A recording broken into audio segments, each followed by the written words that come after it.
Pedido de vista no Supremo suspende julgamento de legalidade de aplicativos de transporte de passageiros. Não é legítimo evitar a entrada do mercado de novos entrantes interessados em migrar para essa atividade. Ex-ministro Antônio Palocci depõe na Justiça Federal de Brasília no âmbito da Operação Zelotes. Na 15ª edição, Inovar e premia 7 melhores projetos. O objetivo é valorizar iniciativas que, de alguma forma, melhoram o trabalho da justiça no país. E férias com animal de estimação. Além de vacinas em dia para viajar com pet, é necessário atestado de saúde.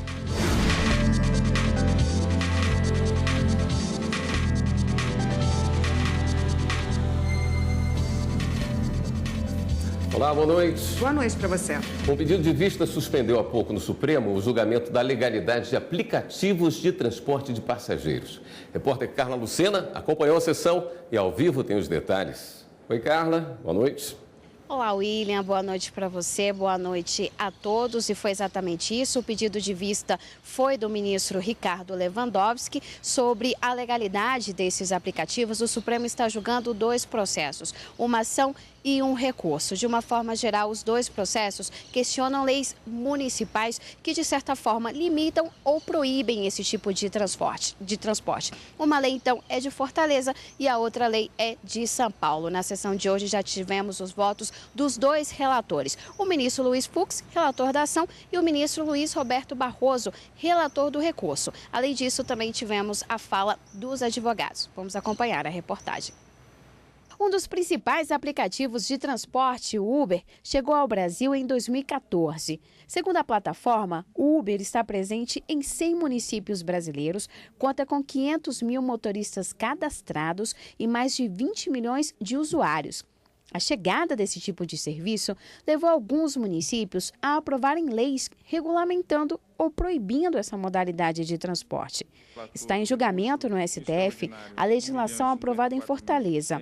Para o Partido Social Liberal, a norma vai contra a Constituição e ainda prejudica consumidores. O maior prejudicado, nesse caso, são os consumidores e principalmente os trabalhadores. E é interessante porque 2 princípios que parecem conflitantes, que é a ideia de livre iniciativa e a ideia do valor social do trabalho, no caso do aplicativo de transportes, eles convivem de forma uniforme, como deveriam conviver em todos os pontos. O plenário também discute recurso da Câmara Municipal de São Paulo contra a decisão do TJ do Estado. O tribunal considerou inconstitucional lei de 2015, que proibia o uso de carros particulares para o transporte remunerado de pessoas. No STF, a decisão foi defendida pela Confederação Nacional dos Serviços. Os aplicativos informam de antemão o preço da corrida, antes, portanto, da contratação. Os aplicativos permitem que o usuário tenha, logo de cara, a informação quanto ao nome, o rosto do motorista, a sua data de ingresso no aplicativo, quantas corridas fez até ali, o próprio histórico de corridas do usuário.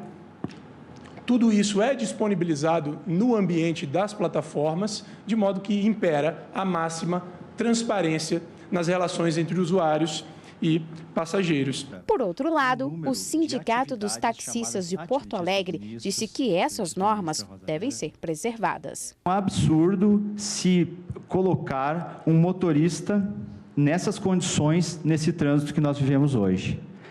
Está se jogando ele com mais despreparo aos leões.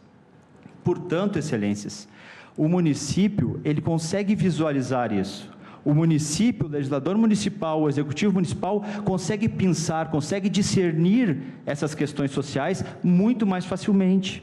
Por isso que municípios legislam de forma diferente. O ministro Luiz Fux, relator da ação, votou a favor dos aplicativos. Ressaltou que os municípios não podem criar barreiras para impedir a entrada de novos serviços que movimentam a economia e geram empregos. Não é legítimo evitar a entrada do mercado de novos entrantes interessados em migrar para essa atividade, como aqui foi destacado, como consectário da crise econômica, só para promover indevidamente a manutenção do valor de permissões de táxi. Também rebateu a ideia de que os aplicativos tiraram espaço dos taxistas. O Uber veio vencer esse paradoxo. Então, digo eu, que o poder estatal sobre o funcionamento da economia de mercado, em razão da rule of law, ele se sobrepõe a essas iniciativas autoritárias, destinadas a concentrar privilégios, impor um monopólio de meios de produção ou estabelecer salários, preços e padrões arbitrários de qualidade, por gerar ambiente hostil à competição.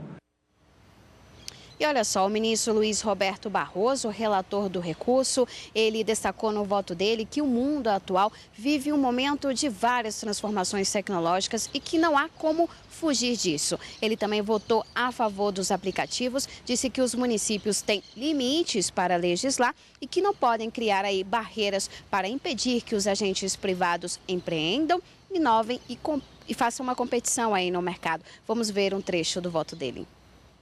Antes da chegada desses aplicativos que se valem das novas tecnologias, Uber, Cabify e 99, o serviço de táxi desfrutava de um monopólio de fato no transporte individual de passageiros. E esta circunstância gerou persistentes falhas de mercado por falta de competição. Monopólios, de uma maneira geral, em qualquer área, produzem ineficiência e, muito frequentemente, corrupção. E saindo um pouco do tema da sessão de hoje, o Supremo Tribunal Federal assina, neste momento, um termo de cooperação com a Defensoria Pública da União. Esse acordo vai permitir que a Defensoria Pública dê encaminhamento às milhares de cartas que chegam mensalmente aqui na Central do Cidadão do STF. São cartas aí geralmente vindas de presos. A Defensoria Pública vai ler e dar esses encaminhamentos e, no final da sessão, o ministro Dias Toffoli, presidente do Supremo, destacou a importância dessa parceria. Vamos ver. O Supremo Tribunal Federal recebe mensalmente, em média, 3.150 cartas de cidadãos em busca de revisão de processos criminais, benefícios penais, informações processuais e ou outras providências correlatas. E mais de 90% dessas questões não são de competência do Supremo. Então, através deste acordo de cooperação entre o Supremo Tribunal Federal e a Defensoria Pública da União, nós estabeleceremos um atendimento melhor no sentido de a Defensoria poder atender e dar a viabilidade desses pedidos pelo meio adequado, que é a Defensoria Pública da União. E quem está aqui para falar mais sobre a sessão de hoje é a consultora jurídica da TV Justiça, Karina Zucolotto. Boa noite, Karina. Boa noite, Érica. Oi, Karina. Assunto precatórios voltou novamente ao plenário, mas também não foi concluído, né? Hoje também tivemos pedido de vista. Hoje eu diria que foi uma sessão com vários pedidos de vista, inclusive das listas dos ministros durante o julgamento dessa quinta-feira. Mas esse caso, sem dúvida alguma, ele foi tratado com uma relevância muito grande, tendo em vista que 4 embargos de declaração questionam o momento em que a decisão proferida pelo Supremo num recurso extraordinário deve ser efetivamente aplicada pelos tribunais de todo o Brasil. O ministro Dias Toffoli, ao apregoar esses 4 embargos de declaração no RE, todos da relatoria do ministro Luiz Fux, salientou a necessidade e a urgência de se definir qual seria o índice, qual o momento de se aplicar o índice definido nesse recurso extraordinário para os débitos oriundos da Fazenda Pública. Ou seja, em 2017, o Supremo Tribunal Federal julgou esse recurso extraordinário, aplicando o mesmo entendimento que havia sido dado no julgamento em 2013 de 2 ações diretas de inconstitucionalidade que questionavam a emenda constitucional 62, que tratava justamente de uma nova forma de criação, uma criação nova pelo parlamento de pagamento de precatórios. E naquela ocasião, o Supremo determinou que os juros moratórios que haviam sido definidos naquela emenda era inconstitucional, porque previa que quando a Fazenda Pública, quando o Estado, o município ou o Distrito Federal for condenado e tiver que pagar uma dívida, os juros moratórios incidentes sobre essa dívida deveria ser o mesmo juro cobrado da poupança, da caderneta de poupança. Em detrimento, no momento em que a Fazenda Pública tiver um crédito, for credora, em que se aplica o índice da Selic. Os ministros entenderam que isso seria inconstitucional por violar o princípio da isonomia. Esse mesmo entendimento foi aplicado no recurso extraordinário quando se declarou a inconstitucionalidade do artigo 1º, a linha F, da Lei 9494 de 97, que trata desses débitos da Fazenda Pública. E o que se pede aqui nesses embargos de declaração, e são 4 embargos, alguns alegam omissão no acórdão, mas todos pedem a modulação dos efeitos. A partir de que momento os tribunais devem aplicar esse novo índice ou devem aplicar essa orientação do Supremo Tribunal Federal? O ministro Luiz Fux proferiu seu voto hoje, mas o julgamento foi suspenso em razão de um pedido de vista do ministro Alexandre de Moraes, mas também os ministros acabaram entendendo que da urgência do julgamento desses embargos, mas também que existem outras ações da relatoria do ministro Gilmar Mendes e outros casos que deverão ser trazidos em conjunto para definitivamente resolver esse problema, já que se trata de recurso extraordinário, com repercussão geral reconhecida, e milhares de processos aguardam a finalização desse julgamento. Então, vamos aguardar. O ministro Alexandre de Moraes disse que para a próxima semana já liberaria o processo para julgamento. Obrigado, Karina. Obrigada por hoje. Eu que agradeço. Garantia de tratamento em até 60 dias para pacientes com câncer. No Piauí, o Ministério Público Federal conseguiu na Justiça a ampliação dos serviços de radioterapia. Representantes da Secretaria Estadual de Saúde do Piauí, do SUS e de hospitais particulares se reuniram com o MPF para elaborar um plano de atendimento a esses pacientes. A Secretaria Estadual de Saúde do Piauí informou que enviou uma equipe ao Ministério da Saúde para estabelecer uma parceria entre o Hospital Universitário e a Oncocenter, que é o único hospital privado de Teresina que aceitou realizar o procedimento de radioterapia pelo valor de tabela do SUS. A medida seria só até o governo ter condições de comprar mais equipamentos para os hospitais públicos. Em resposta, o Ministério da Saúde afirmou que concordou com a parceria e aguarda documentação para formalizar o contrato entre as redes. A Secretaria de Saúde do Piauí já preparou a lista de pacientes que precisam do atendimento oncológico. Eles serão atendidos por ordem de urgência. O ex-ministro Antônio Palocci depôs hoje na Justiça Federal de Brasília, no âmbito da Operação Zelotes. Na oitiva, Palocci afirmou que o ex-presidente Lula renovou uma medida provisória em troca de dinheiro para o filho, Luiz Cláudio Lula da Silva.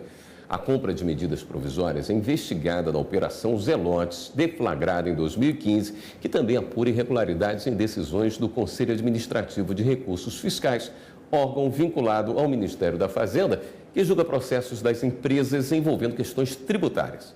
Antônio Palocci é testemunha de acusação na ação penal em que Lula e Gilberto Carvalho são acusados de aceitar propina de 6 milhões de lobistas para conceder benefícios fiscais a montadoras. Em nota, a Executiva Nacional do PT afirmou que Palocci não disse a verdade no depoimento e que não teria credibilidade na acusação. E daqui a pouco, férias com animal de estimação. Quase todo ano a gente viaja, principalmente viagens para visitar a família, né? Pai, sogra, avó. Toda vez que é casa de família a gente leva.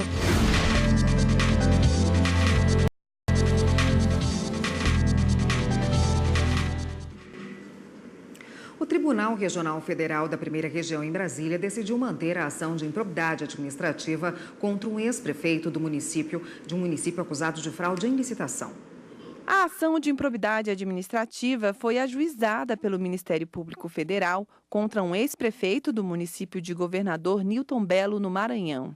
Ele foi acusado de aplicação irregular de recursos públicos ao simular licitação de recursos do Fundo de Manutenção e Desenvolvimento do Ensino Fundamental e de Valorização do Magistério, o Fundef. Também foi acusado de irregularidades nos processos de licitação para aquisição de merenda escolar. Apesar dos indícios, a terceira vara da seção judiciária do Maranhão entendeu que o processo deveria ser extinto porque já havia passado o prazo de 5 anos entre o final do mandato do acusado e a notificação sobre o processo para defesa prévia. Mas o Ministério Público Federal recorreu ao TRF da Primeira Região. Ao analisar o caso aqui no tribunal, o desembargador federal Olindo Menezes constatou que não houve prescrição, já que o acusado havia deixado o cargo de prefeito no dia 31 de dezembro de 2008. E a ação de probidade administrativa foi proposta no dia 18 de dezembro de 2013, ou seja, 14 dias antes de vencer o prazo prescricional de 5 anos. O TRF1 aceitou o pedido do MPF e determinou o prosseguimento da ação contra o ex-prefeito. A prescrição de até 5 anos para ações de improbidade administrativa está prevista no artigo 23 da Lei 8.429, que trata das sanções aplicáveis aos agentes públicos nos casos de enriquecimento ilícito no exercício de mandato, cargo, emprego ou função na administração pública. O Tribunal Superior Eleitoral rejeitou o pedido de cassação do governador de Minas Gerais, Fernando Pimentel. Na sessão, o tribunal também manteve o indeferimento de registro de candidatura de um candidato condenado por desvio de verbas públicas. O plenário manteve o indeferimento do registro de Isaac Cavalcante de Carvalho, que disputou uma vaga na Câmara dos Deputados pela Bahia. Ele foi declarado inelegível pelo Tribunal Regional Eleitoral do Estado porque foi condenado por desvio de verbas públicas. O TSE entendeu que não houve irregularidade na decisão do Tribunal Regional e, por isso, manteve Isaac inelegível. Os ministros também mantiveram a inelegibilidade de Gilmar Donizete Fabris, que foi candidato a deputado estadual em Mato Grosso. Ele foi considerado inelegível porque foi condenado por crimes contra a administração pública. O plenário manteve a inelegibilidade de Gilmar e, assim, indeferiu o registro de candidatura dele. A jurisprudência do TSE sempre se norteou no sentido de que o marco temporal final para a caracterização da inelegibilidade superveniente é a data em que houver o exercício do sufrágio nas urnas, ou seja, dia da manifestação popular de escolha dos candidatos. O plenário do TSE negou recursos contra os atuais governador e vice de Minas Gerais, Fernando Pimentel e Antônio Eustáquio Ferreira. Uma coligação adversária acusava Fernando e Antônio de realizarem gastos irregulares durante a campanha de 2014, além de utilizar a máquina pública. Mas o plenário acompanhou o entendimento do relator, ministro Edson Fachin, que considerou não haver irregularidade nas condutas. No caso que houve uma transferência entre partido e candidato e partido. Pode-se criticar esse tipo de circunstância, mas evidentemente aqui não houve terceiro. Sustento ainda que a presença de pré-candidatos em solenidades oficiais do governo federal de entrega de bens e serviços não configura por si só ato de abuso de poder político. Fim de ano é sinônimo de férias, viagem com a família, né? Mas o que fazer com os pets, William? Dá para levar. Muita gente não sabe quais são as regras para viajar com bichinho de estimação, mas vamos tirar as dúvidas na reportagem. Luke e Maia conheceram a praia em 2015. Para que tudo corresse bem durante o voo, a dona dos cachorros conta que planejou tudo com antecedência e estava com todos os documentos e vacinação em dia. Toda a burocracia que eles pedem, bastante coisa, mas depois você já fez uma vez, acostuma fazer sempre, já está tudo ali fácil. Eles pedem sempre dois atestados, que depende da quantidade de dias, né? O atestado só vale por 10 dias. Então, como eu ia ficar bastante tempo, sempre tem que tirar um na hora que vai, na volta tira outro atestado. Eles sempre têm que estar com a vacina tudo em dia para eles aceitarem direitinho no avião. Depois disso, viajar com os animais virou rotina. Quase todo ano a gente viaja, principalmente viagens para visitar a família, né? Pai, sogra, avó. Toda vez que é casa de família a gente leva, porque é um lugar mais tranquilo para ficar, né? Então, sempre que eles têm oportunidade, eles estão viajando. Aqui para perto, daí também a gente leva também. A lei brasileira permite viajar com pets, mas o dono precisa seguir algumas regras. A primeira é estar com as vacinas em dia e ter um atestado de saúde do animal emitido no máximo 7 dias antes do embarque por um veterinário. O importante na viagem é ter uma boa programação do tutor em relação a essa viagem. Se preocupar com a companhia que vai transportar, inclusive com a emissão do atestado de saúde, porque se de repente se descobre algo importante 2 dias antes dessa viagem, às vezes você pode atrapalhar uma programação de férias todinha por conta disso, né? A legislação também permite que as empresas de viagem cobrem taxas extras e determinem regras específicas para transportar os pets. Todas elas têm uma regra mais ou menos, vamos dizer assim, uniforme no tratamento de peso, de raça, no seguinte sentido: olha, até 10 quilos viaja na cabine.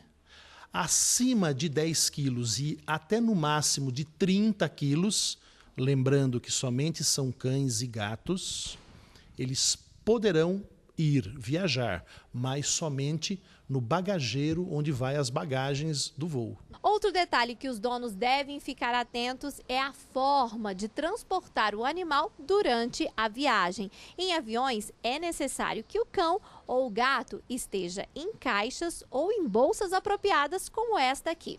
Eu não posso viajar com um animal, por exemplo, uma iguana, por exemplo. Não. Você vai poder viajar, mas o transporte desse animal ele é feito de uma forma diferenciada e não será feito na cabine de um avião junto com passageiros desta companhia. Andreus está de olho na saúde de Johnny, este bulldog. O advogado conta que sempre leva o pet para Minas Gerais quando vai visitar a família. Ele adora, é felicidade total, assim, né? Ele parece que adivinha e já fica doidinho, comporta direitinho, fica deitadinho, né? Então, ou às vezes também, assim, quando fica na janela, essas coisas, né? Parece que é assim, um hobby, né? E daqui a pouco, na 15ª edição, Inovare premia 7 melhores projetos. O carro-chefe temático deste ano foi o combate mais eficaz à corrupção.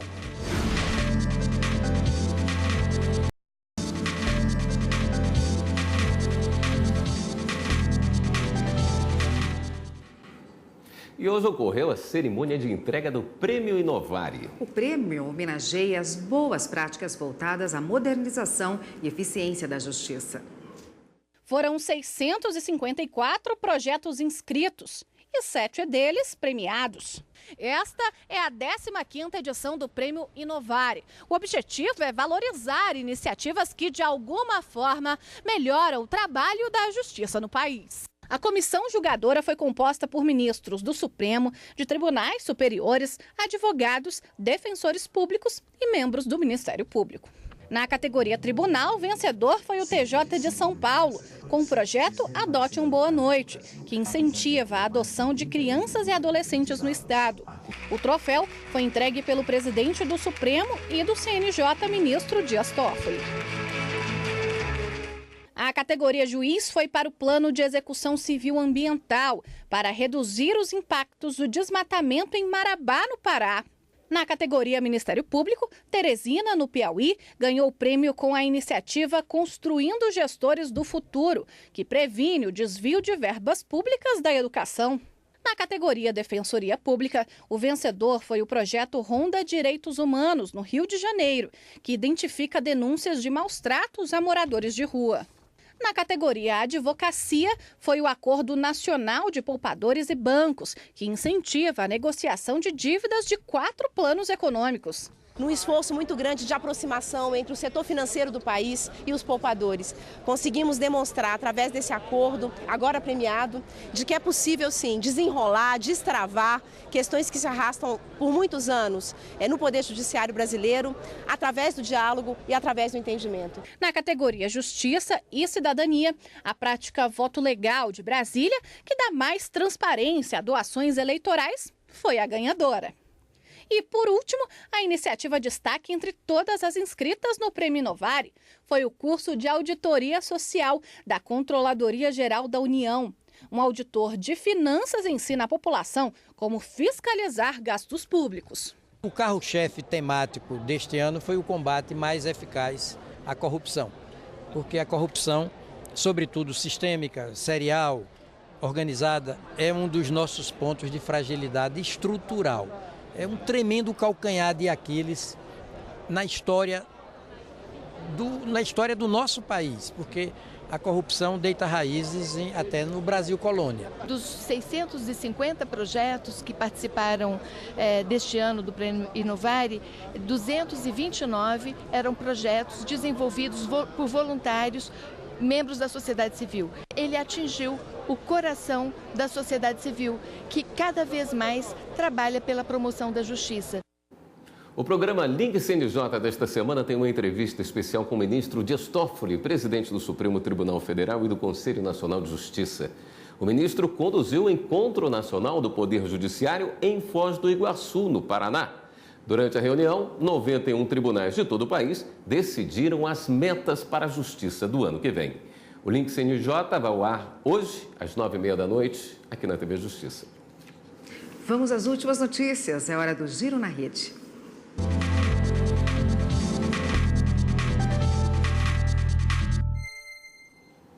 Quem está hoje na redação do Jornal da Justiça é a Fernanda Porto. Boa noite, Fernanda. Conta pra gente quais são as últimas notícias de hoje. Oi, William, boa noite para você, boa noite, Érica, boa noite a todos que nos acompanham.